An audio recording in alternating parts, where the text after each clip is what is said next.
Shannon here with Be Disciplined. It's been a minute since I've recorded one of these, and Tata said that people have asked, the MDs and the agents, people are wanting me to do some more Fitspo Fridays, and I apologize for my hiatus, and I'm not sure if you guys really want me to do Fitspo Fridays because you're sick of Todd's mug and you want a different change of scenery, or you want to learn more in the health and vitality space, or all of the above. But I am happy to do so. Probably going to be doing it in a much less formal format. Probably a lot that I'm going to be grabbing my phone from my car, but I thought I'd kick it off my office. Check out my new background. And not scripted because I'm just not, it's not my thing. But today I'm going to talk about stress management and how it's an important component to maintaining your blood sugar balance, which is also a precursor to developing diabetes. So I was reading in the science journal that I can't pronounce. I sound like such a loser, but that's okay. There's a direct link between cortisol, which is our stress hormone, and our blood sugar levels, and diabetes, contracting diabetes. So I just looked up on the CDC website. They happen to have a 2020 National Diabetes Statistics Report on there, and just thought I'd share a few of them. They're actually making me a little sick to my stomach. I mean, I was shocked, and I feel like I knew, but I didn't know. So right now, 34.2 million Americans, that's just over 1 in 10, have diabetes. So you're in a group of 10 people, at least one has diabetes. Our company has, 325 agents and staff.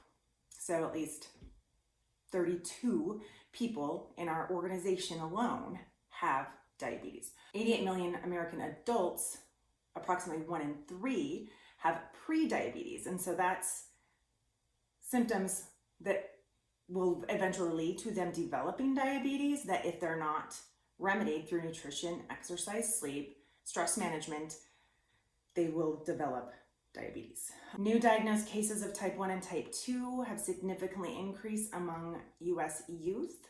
It's our kids, man. Our kids are getting, it just breaks my heart even when I take Cole to school or see the kids getting off his bus.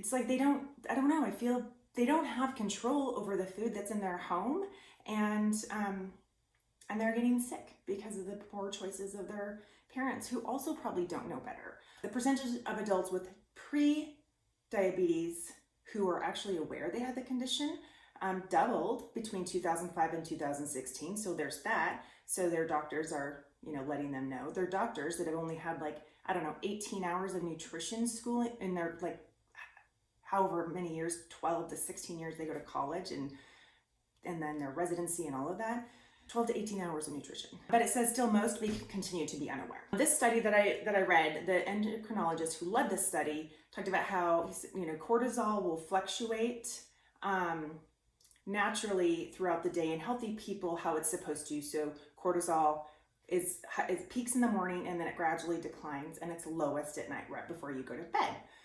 Naturally, people who had diabetes, who his study was on people that already had diabetes, but the ones that had the flattest level of cortisol, so there wasn't that natural peak and then decline, are also the ones that had the highest level or the highest blood sugar levels.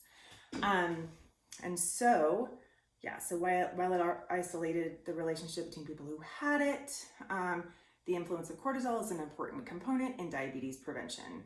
So we know how nutrition, exercise, sleep, how important it is to our health and vitality, and also to prevent these diseases, such heart diseases, diabetes, the like.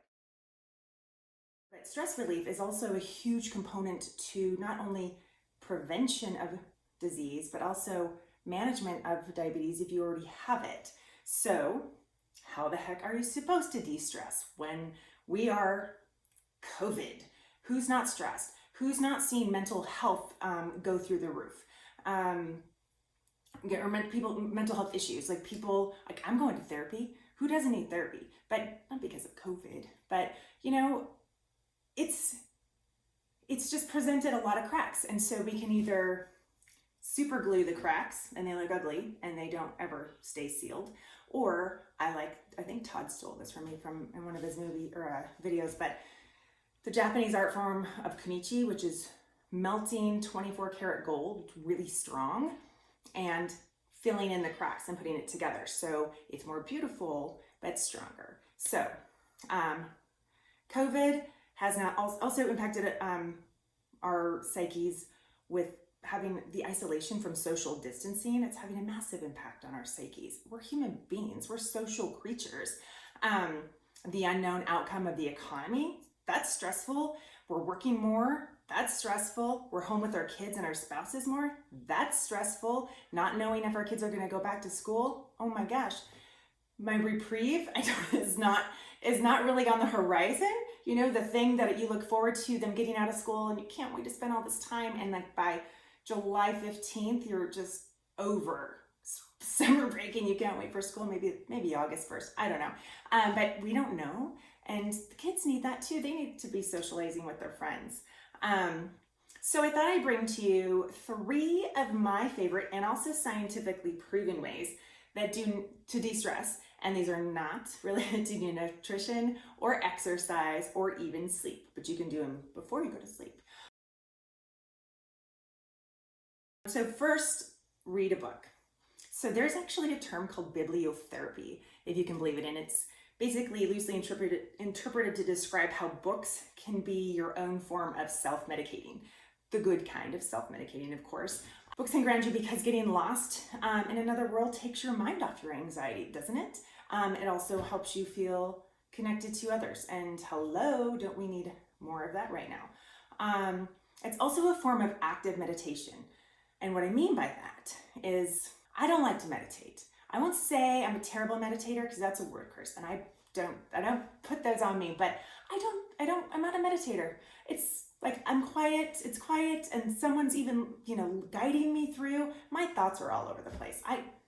It's just not my thing. But active meditation, now that's some shiz I can get behind. So reading the book is an active meditation because it allows you to quiet your thoughts. So I'm not thinking about all of my to-do list and what I need to get at the grocery store and what kid needs to be picked up and dropped off and signed up and what reports I need to get out to which people, and I'm not thinking any of that stuff. I'm just literally reading the book, getting lost in another world and feeling connected to people. Secondly, breathe. So paying attention to our breathing is one of the fastest ways to calm you down, make you feel centered and more energized. When you get nervous or excited or anxious, have you ever noticed how your breathing kind of becomes choppy, quick, shallow? Like even right now, recording this video, my breathing is a lot shorter and choppier. So bear with me if you want to join with me. We're gonna see what the benefits of breath work does for your stress levels. So I just want you to take a huge deep breath, let your belly kind of extend and fill your lungs up with as much air as possible, and then breathe out slowly through your mouth, but like you're breathing through a straw is how I describe it to people. So take a deep breath.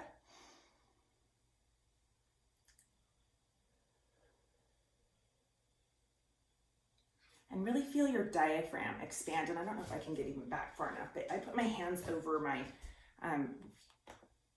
ribs so I can feel it. But take a deep breath in.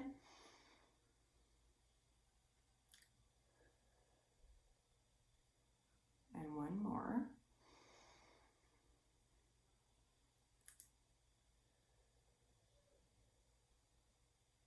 So if you did it with me, I'm curious of how you feel. If you didn't, can you notice the cadence of my speech right now is even more stable and even? So it's not choppy. I'm not taking deep breaths during my in mid-sentence. So lastly, essential oils. I'm a huge fan of essential oils. They've been used for thousands of years. They're proven to work. I mean, Jesus used essential oils. I'm good with them. And I have a drawer, more than a drawer full of essential oils.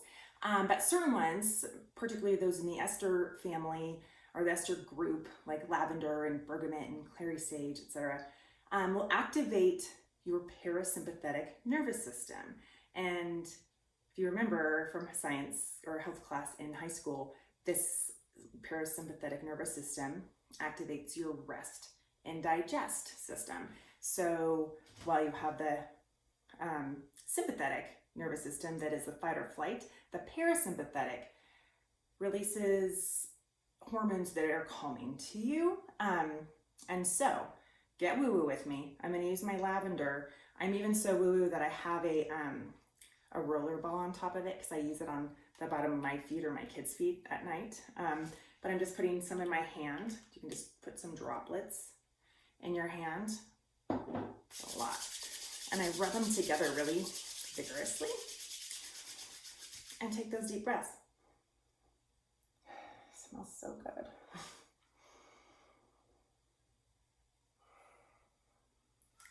So take a few whiffs of that, and I dare you not to feel immediately calm. You can also put them in a diffuser or like put them on like the bottom of your feet or your thyroid glands.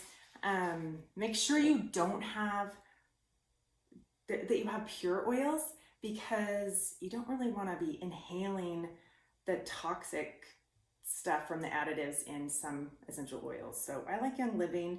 I think doTERRA is another good brand. I'm happy to place an order for anyone.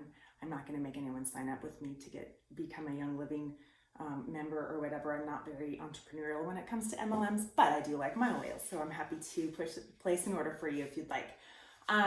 So that said, hopefully this was helpful to you. Let me know if there's any other health topics you'd like me to cover, and I will throw together a quick video for them. And until next time, have a blessed day and stay disciplined.